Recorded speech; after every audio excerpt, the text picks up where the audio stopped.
You know that moment, like, before you're about to make out and you both can sense that make out is about to happen? Oh, beautiful. Mm-hmm. So I took that opportunity. I was like, 1 second. I called my boyfriend. I said, we're off again. She said, what? How could they do something like that? Are you serious? What a thirsty MFer. Not good. She's absolutely dead to me. That's because she died. I'm Sterling Mobley. And I'm Blair Payton. And welcome to Bad Behavior, a morally questionable podcast where two unqualified friends, two unhinged comedians, determine once and for all what is good and what is bad.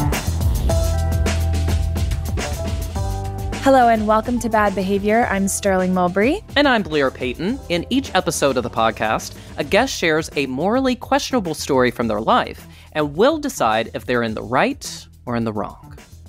Now, Sterling, I need to do a follow-up to something I was bitching about a couple of weeks ago. Oh, boy. Actually, I think it was 2 weeks ago. Okay. So, I don't know if you remember, but I was talking about how a friend shared a picture of me that I absolutely hated when she visited me in New York. Yeah. Well, the plus side is we have a listener. The bad news is she heard it. So last night, as I was drifting off into slumber, as my melatonin was kicking in, I see a message that I got from her, and I was just like, I started to get a little bit of diarrhea. Well, good. Because, like, when I talk about stuff on the show, I don't think actually anyone's listening, right? I just feel like it's going out into the ether. Yeah. So I'm like, I'm not responsible for what I say. That's dumb. And no, she was just like, I'm so sorry. You're right. I said I wouldn't post it, but I was also a little drunk and I didn't mean to. And then I was just like, no, I should apologize. I'm sorry I was being a little bitch, but to be honest, I hate every picture of myself. And then she was like, well, to even the score, I'll send you a terrible picture of me. And so she sent me one. I was like, okay, thanks. Wow, so you're kind of playing with fire that you're addressing it again on the podcast. Well, dear listener, just know... Her name is Stevie.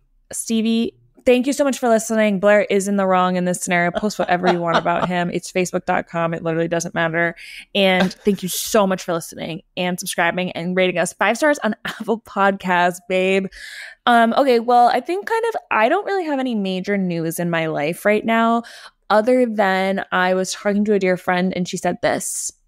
She's really thinking major things are about to change for me. So that could be good. Okay. She's saying you're going to have an amazing summer. She can feel it. She can feel it in her bones. Can I ask you a question? Yeah. Okay. I was going to do it anyway, but I just still wanted to get approval because I'm very raw after hurting Stevie's feelings. Stevie, again, I'm so sorry. But I saw this TikTok. So I'm wondering if you saw it too. Is this tarot card reader?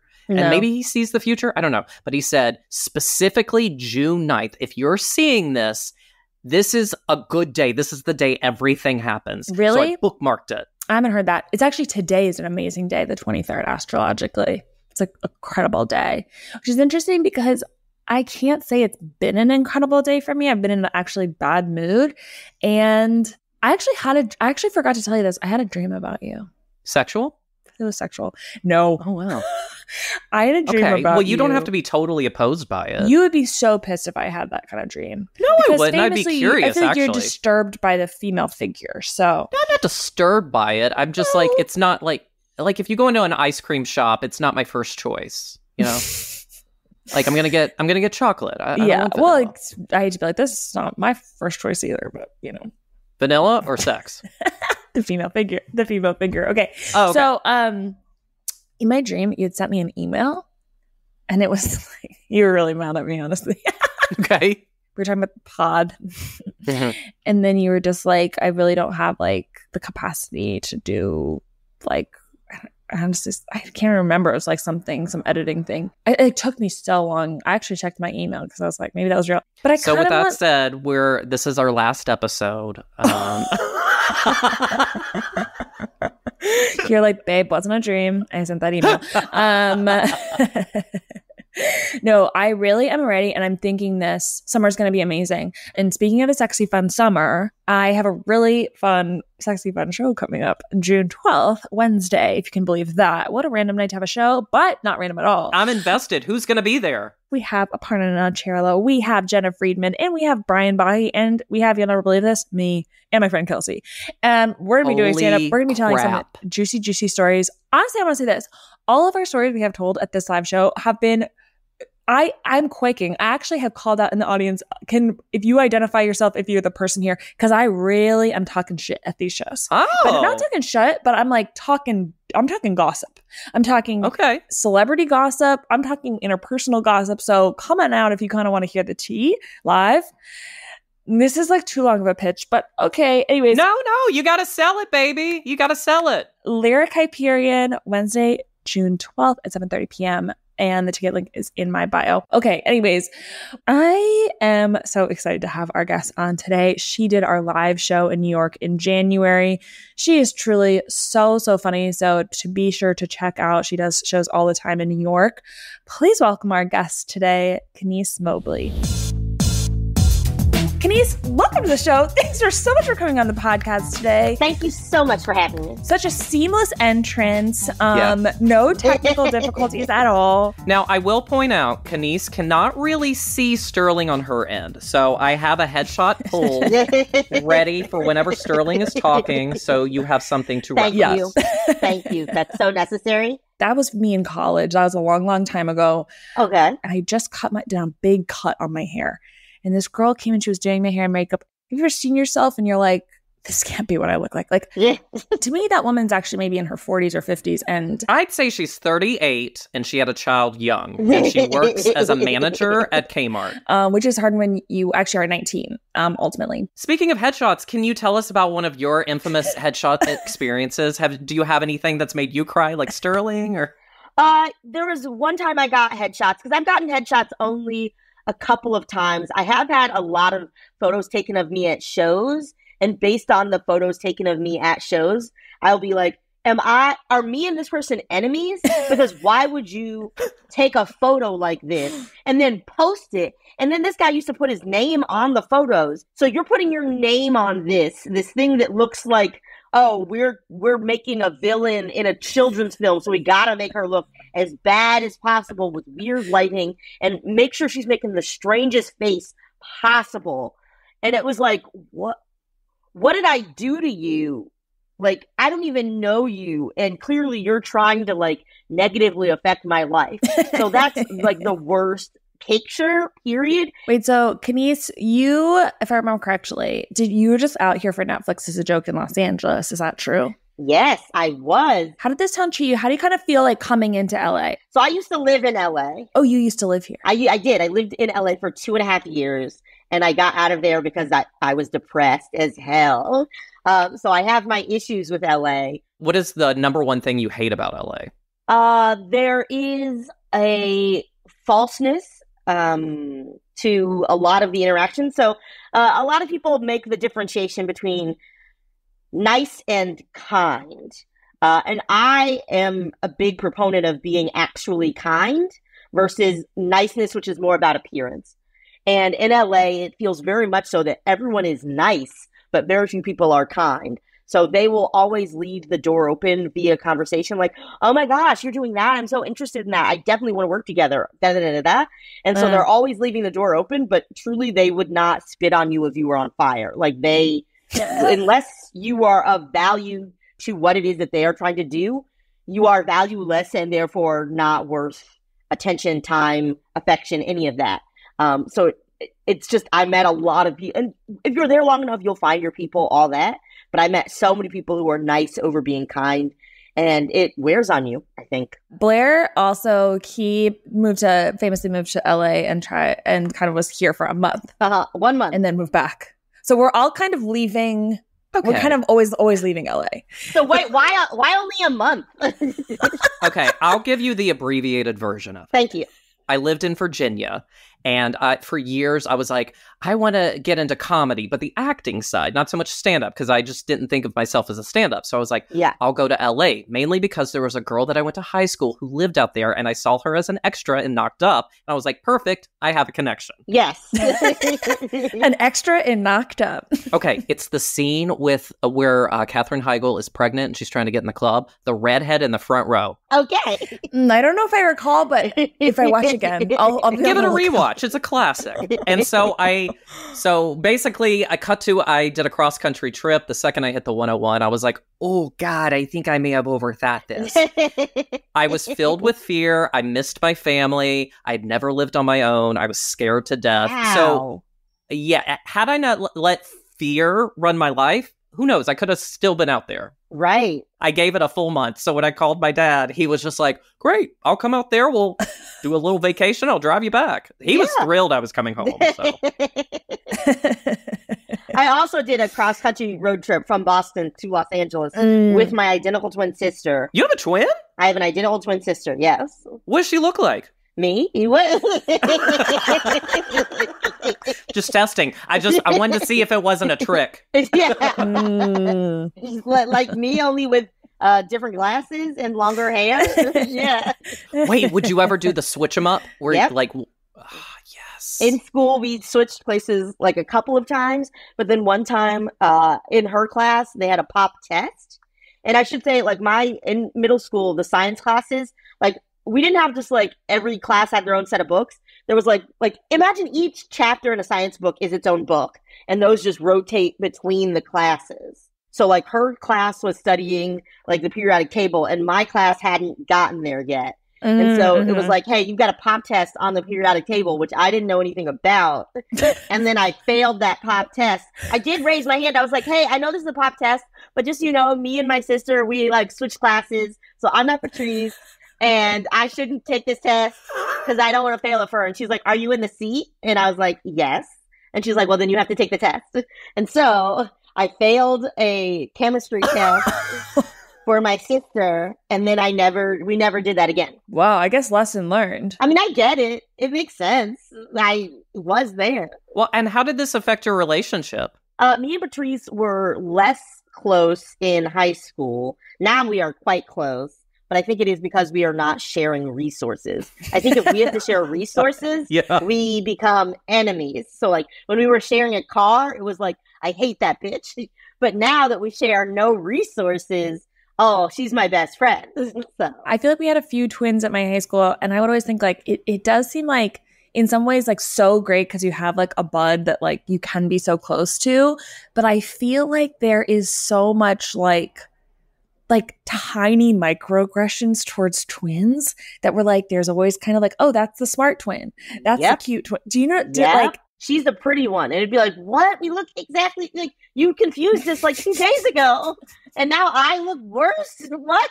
What happened in 2 days? I remember growing up and watching shows like Sister, Sister, and I was like, this would be so cool to have a twin, and then we could switch places. I just wanted it to switch places, basically, so I didn't have to go to school. I'd be like, I'd make my twin go, and then I'd stay at home. They wouldn't want to go either.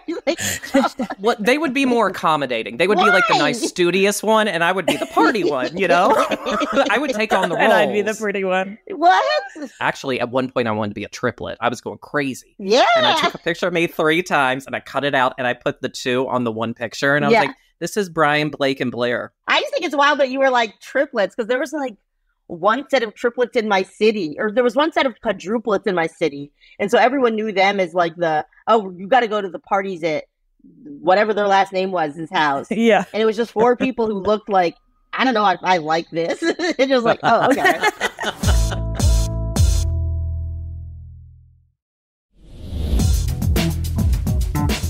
Kenice, we have a game on this podcast we call Heaven or Hell. And this is a game we're going to be presenting some various scenarios for you, and you're going to decide if they are heaven, hell, or if you're kind of indifferent, purgatory. Okay. Now, you have your comedy album follow-up question. So these are going to be some different scenarios in which someone is asking you a type of follow-up question. Okay, can do. All right, Blair, do you want to kick us off? Your barista says in front of the coffee shop, do you want oat milk because you like it or because you're lactose intolerant?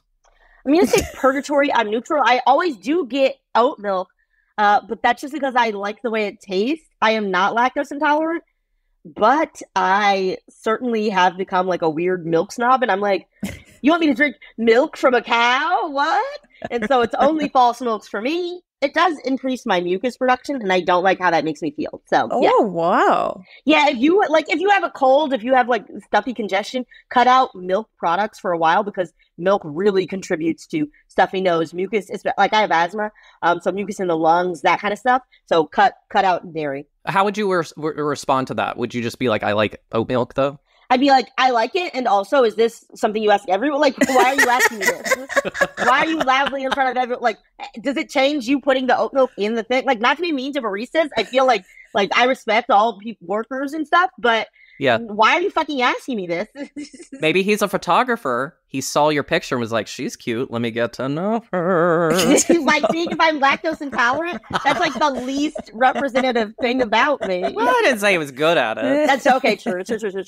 And yes, I mean, let's talk about pretty privilege. If it's an attractive guy or a guy that I would be attracted to, I probably wouldn't think twice about the question. And I'd flirtily say, no, I don't have weak intestines. Ooh. He's like, this one's on the house. All right, next one. Your doctor says, I have a few PAs that are going to shadow me today since you're such an anomaly of a patient. That okay? I hate that. And unless it's because like something about me is so pristine, they've just never seen it before. And they're like, wow, this is exactly what medical textbooks said should be existing in people. But we've never seen it because everyone else has degraded whatever. But I know that's not likely to be the case given all of my health problems. So if they're bringing in 4 people, then I would be like, you need to pay me because I'm instructing all of you on a special condition that I have. And if I'm going to suffer, I might as well make money off of it. So I'd say hell unless they're paying me. Would you have a rate in case they wanted to know? So if it's helping you develop a medicine that you will go on to charge people hundreds or thousands of dollars for, then damn it. Like, I always think of, I didn't read the book, but I heard a lot of podcasts about it. The Immortal Life of Henrietta Lacks. Where heard of it. Yeah, like where they used like some weird growth cells, I think from her like cervical area, and then they use that to develop the type of testing that we have today. Like those cells are now the basis for something. Oh. I did not read the book, but that sounds good. That sounds. I remember that. That sounds right. That sounds right. Thanks. So, like, if it was something like that, where like that is the basis for medical technologies that we use today in lots of applications, and that facilitates us generating medicines, treatments, etc., then you better believe I should be getting hundreds of thousands of dollars for that. But if it's just like, look how weird this chick's toe is shaped, then I imagine it would be less. Yeah, that makes sense. Okay. Number 3. Your significant other knocks on the bathroom door and says, you okay in there? Or do you need me to get the plunger? Okay, I'm going to say heaven because I have never had a live-in significant other, and most of my relationships are quite short. So I would love to be at that level of intimacy wherein I've been in the bathroom for a long time and they're in my house. And I want them to know so much about my bowel movements that they feel comfortable being like, it could be a plunger situation. See, that's beautiful. I love that. That's beautiful. Because I try to share that with my boyfriend, and he's like, you don't need to. And I'm like, but I want to. I want you to know. Like, for example. Oh, God. He's directing a play in South Jersey. Awesome. And I was helping him paint the set at this theater. And then I was like, I need to use the restroom. The flush was very low pressure. And I got panicky because it wasn't going down. And so I went out there to tell him. His eyes got real bright. And he was like, I don't know if there's a plunger. So I was in there for 15 minutes. I know this is an overshare, but I finally got it to go down. But I was scared because it's a small, locally owned business that I could have desecrated their toilet. And it's frightening. And I needed him to be there for it. Yes. I understand that feeling. And having someone who would ask and be like, hey, But also in this scenario, the plunger isn't in the bathroom. I know. Like, I was gonna say this is weird. I know. This yeah, I'm like, they're like, we keep it in the kitchen. To the toilet. Yeah. Yeah, it should be right next to. Like what? Yeah. Well, so I bring this up. If you want to donate to this theater, they're looking for plungers. Apparently, when someone doesn't have a plunger next to their toilet, I do think that is like mean to your guests. Like, as someone who is like fucked up somebody's toilet, I wish that there had been a plunger right there. I have 100%. This is I will say one time the longest relationship I was in high school, and this will go back to the story that we're going to talk about later for the are you a good person or not thing. Okay. But I pooped so big and there was no plunger, and so I was truly in his bathroom for 30 minutes trying to figure out how to get this thing to go down, and also for the toilet to not overflow. And I was just like, just imagine like sweating from nervousness and like trying to work. I have like found a plastic garbage bag and used that to like break up the crap with my hand because there was nothing else to do. And then turn it inside out, like hide the evidence in the bottom of the trash, like with all their other trash. And then wash my hands and then got out and been like, hey, what's up, guys? I'm cool. I'm normal. What's up? No, don't worry about why I'm sweating. Don't worry about why I was in there for so long. It's not important. Like, stay away from the bean dip. Yeah. Okay. A friend at a party shouts over to you, what's that name of the girl you hate? Heaven. Because, like, I think in Boston, when the comedy scene was smaller and I was, like, going out to mics all the time, every night, and, like, doing more, I'd say, that was an environment that breeds hatred and enemies in a certain way. But here, if I don't like somebody, I simply won't see them. Like, I won't see them around. Suddenly it'll be like, oh, I haven't seen that person in 3 years. They're still doing comedy. Boom. Yeah. It's like not a worry. But if I do have an enemy and this person knows about it, that means that they are one of my closest friends. And honestly, if they're about to be like, what's the name of that girl that you don't like? It means that they're probably about to talk shit. And I fucking love talking shit. Even though I don't have a lot of shit and I don't like feel a lot of animosity, I love gossip. I love hearing beefs. I love all of it. So if she's like, what's the name of that girl you hate? It's probably like, oh, I heard that bitch did this. And this person said this to her. Da-da-da-da-da-da. And honestly, at a party, like imagine, like I can't drink, but imagine me, like, for me, a nice pineapple juice or an iced tea with a little bit of peach in it or something, just walking around eating crudité and being like, fuck that bitch. Yeah. And that's heaven. And I love it. All right. Number 5.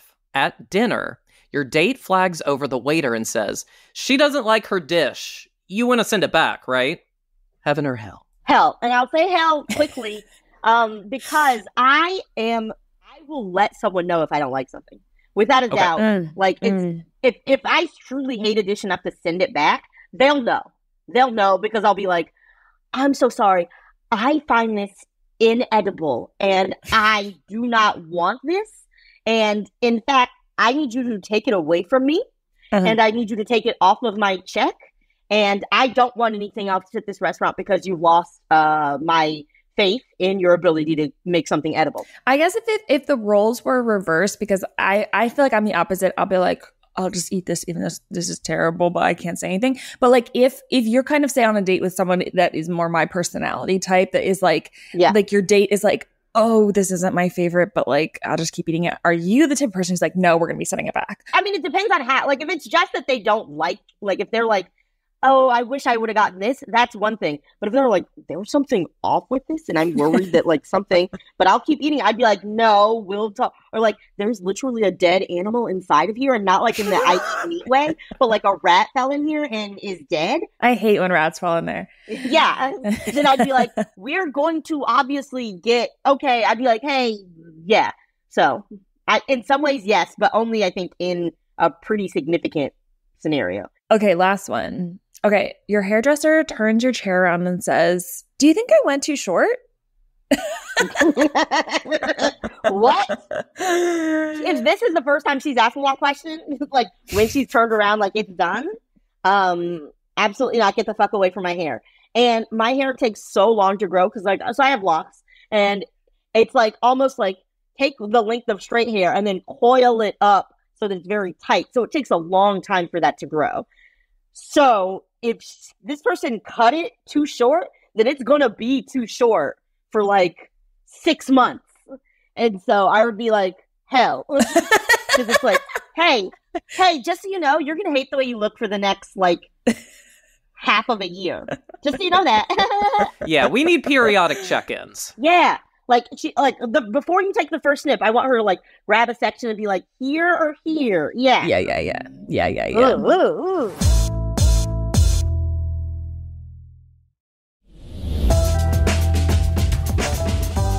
We've come to the portion of the podcast where we're going to help you decide if in a different scenario in which you're going to present, if you were in the right or the wrong. So whenever you're ready, launch into your story. So when I was in high school, I dated this guy. I'm going to call him D. We started dating freshman year, took a break sophomore year, and then dated from junior year to senior year and into college. So it was a long-term relationship. We were both like heads of all of our classes. We were both really smart, both into lots of the same things. I knew that we had a connection when they read the psychopath test in front of the class. And me and this guy were the only people to answer in such a way as to communicate that we are, in fact, psychopaths. So, true love. Okay. Can I just, real quick, what was one of the questions? No, so it's truly one question and they call it the psychopath test.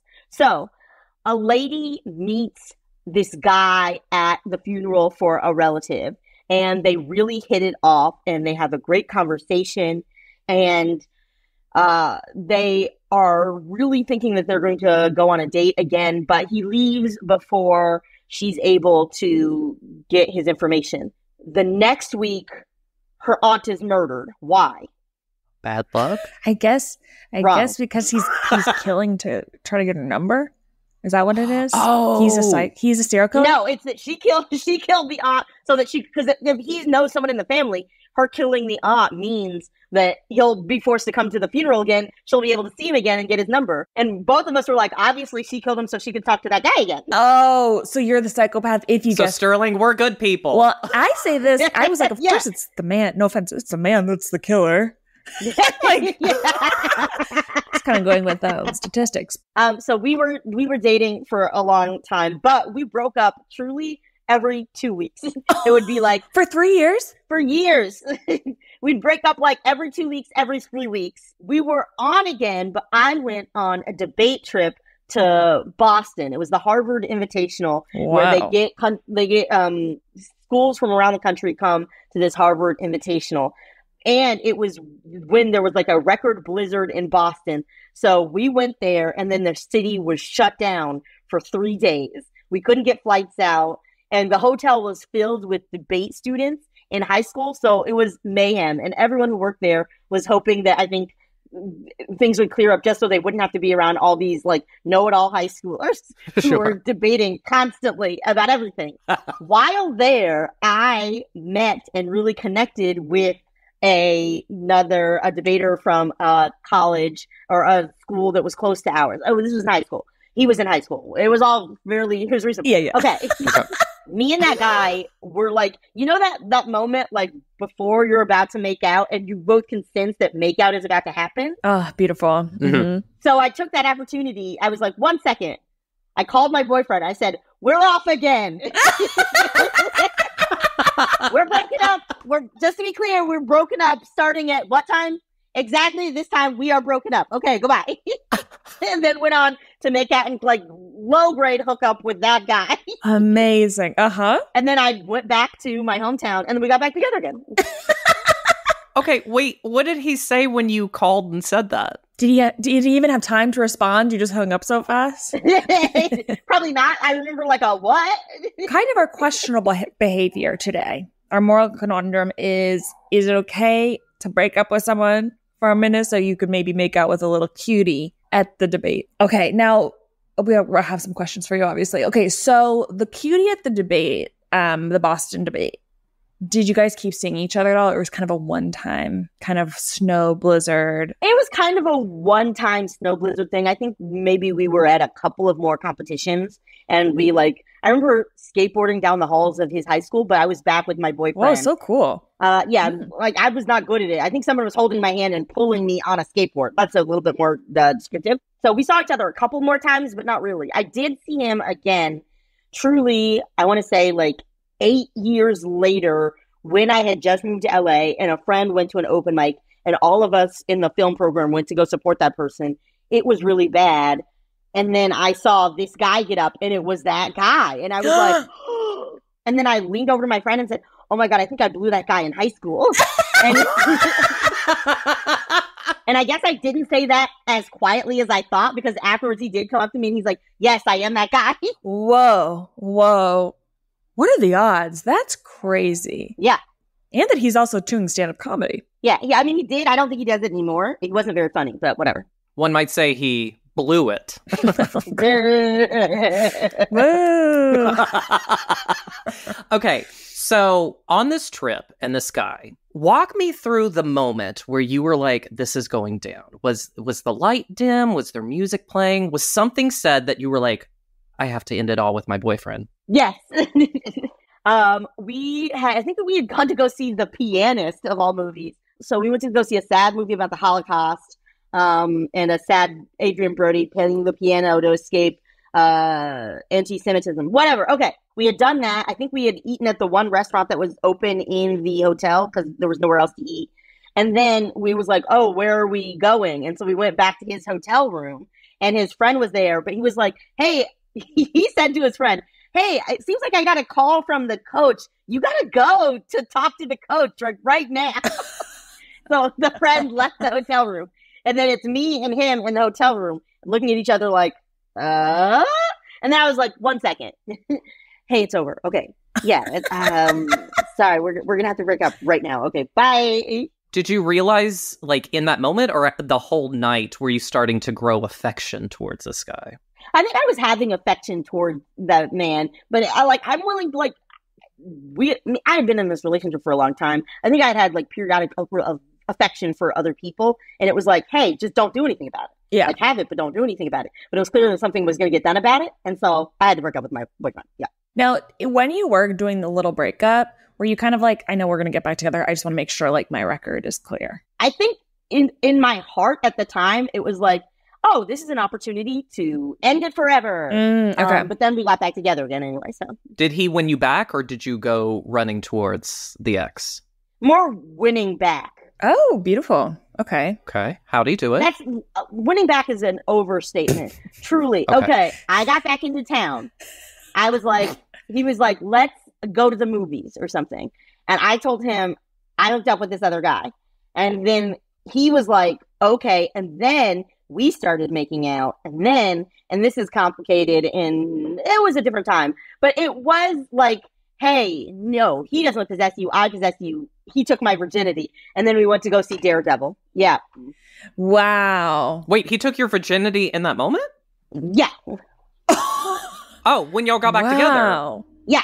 Wow. It was a lot of manipulation in a way that I don't think was the most healthy. That's why I said it was a different time. But it was a bit of manipulation in a way that I don't think was healthy. It's hard because also you both were young, you know? Yeah. You know, you're figuring out relationships, probably not doing the best you ever did, but you are teens. So it's okay. You know, or like some of the behavior has to be like remembered in that context of being young. Yeah, where it was like, hey, we were young and I'm not like, I am not still in that place. And now if someone were to behave in this way, I would be like, what? But also I would not behave in this way. So right, yeah, of course. Just a lot of things would be different. Okay. Well, I have a lot of fondness for a beautiful little makeout in high school. I think that's amazing. Yeah. And I love that kind of in your brain, you were like, this is okay as long as we're broken up, even if it's for 1 single second. And yep. I think like, I love that like logic of kind of like a teen head. Like, I love that. I'm like, you know, it's kind of gorgeous. And it's just kind of like a beautiful like innocence, I think, of just like, oh yeah, this like works if I can kind of like make sure my hands are clean. It was such like an on and off again kind of romance. And you are in high school. And it's like, when else are you going to be stuck in a hotel in Boston in a snowstorm at debate? And like this little cutie is right there.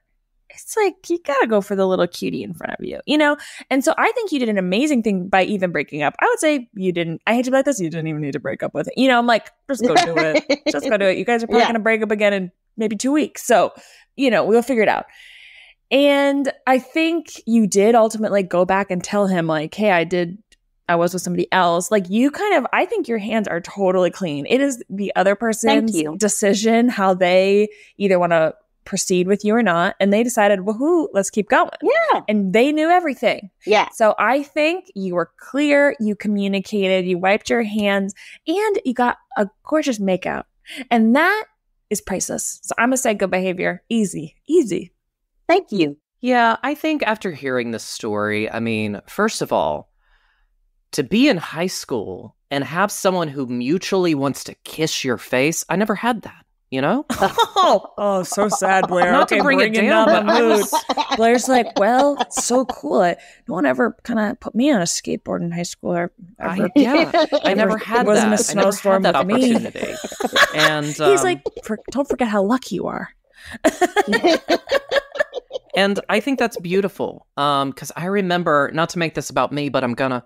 I remember my whole 10th grade year, I had real bad acne, and I had a zit. It was a dark zit right here the entire year. Whole year? Yeah. Yeah. How did it last the whole year? I guess I had poor hygiene. I'm not really sure. Okay.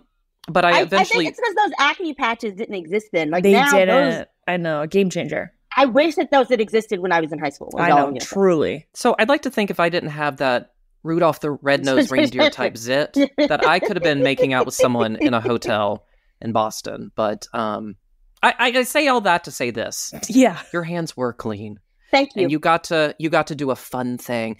And you know what? I'm going to take it a step further and say that you were even charitable by getting back with your ex. Even though you clearly stated, but you're like, all right, he needs this. Here I am. Yeah. You know? So I'm going to say good behavior as well. Thank you. I will send this to him. I think the only bad behavior in this scenario is you did date someone who did open mics in Los Angeles. So that is really only morally questionable. But you didn't know. And sometimes... And you also moved. Yeah. And then you saw him, you said, get me out of here. I can't imagine the terror I would have of attending an open mic and then having someone go up and be like, oh my God, I made out with him in high school. She did more than make out. Yeah. Yeah. I would be I so believe scared. she played an instrument known as the penis flute. Oh, God. Anyways, so how's that to say? Kenice, you've been officially deemed good behavior. Thank you. I'm trying so hard to be good. And that's like such a big part of who I am as a person that I very often hedge my bets and make sure my hands are clean by calling people and being like, I'm about to do a thing that could technically be bad, but I'm telling you that I'm doing it. So it's not bad. I'm actually a good person. Okay, good luck. Stop crying. Okay, bye. Now we have a little speech for you because obviously it can be a little nerve-wracking coming up with an acceptance speech on the spot for such an award as good behavior. So we're going to send you a little acceptance speech, which we'll have you read out loud. Okay. Wow. I have a really long list of people to thank. First, I'd like to thank every teacher I've ever had. I can't remember any of their names, but the impact they all had on me was huge. I'd also like to thank every rat in New York that ran across my feet for making me the strong woman I am today. I want to make sure to thank all those strangers that came up to me after shows and said, you know, you're actually really funny. Without them, I'd be nowhere. I share this award with each and every one of you. Wow. That is huge. Beautiful. Have you had people do that after shows? I feel like that's a common thing where people be like, my friend dragged me here, but you're actually really funny. Keep up the good work. You're like, yeah, thanks. Okay. So yeah, thanks. Actually, in the sentence, does so much worse. And it makes it so much worse. Also, I'm sure it's coming from a nice place, but keep it up or keep at it. Nothing makes me feel worse than I see that you were attempting a life skill and you have not achieved it, but keep at it. And I'm sure one day someone will find this entertaining. I did not, but someone will like the thing that you put your heart and soul into and have been doing for 10 years, trying desperately to make a living in. But you know what? Keep at it. You know what also hurts? You made a really good effort tonight.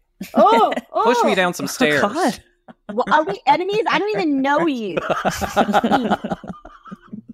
Okay, well, this was truly so much fun to have you on today, Kenice. Can you tell listeners where they can follow you, if there's any upcoming shows or things to plug for you? Sure. I'm at Caveat doing my one-person show, Don't Kill Yourself Yet. 4 p.m. It's Julia's time because I was like, okay, I'd like to have the show and then be able to go out for dinner afterwards and then go to sleep and be in bed by 10 o'clock. So yeah, gorgeous. So that. Yeah, and that's this Saturday, June 1st, 4 p.m. at Caveat. Yeah, in general, you should check me out on Kenice Mobley across all the socials, TikTok, Insta, Twitter. I'm not saying the new name because it's dumb. Yeah. Facebook, all of it.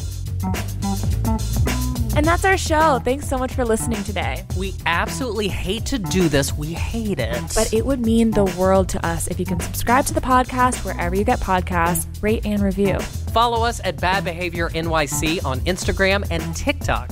Thanks again for listening. And remember, whatever your moral status, we are always here to judge. Bye.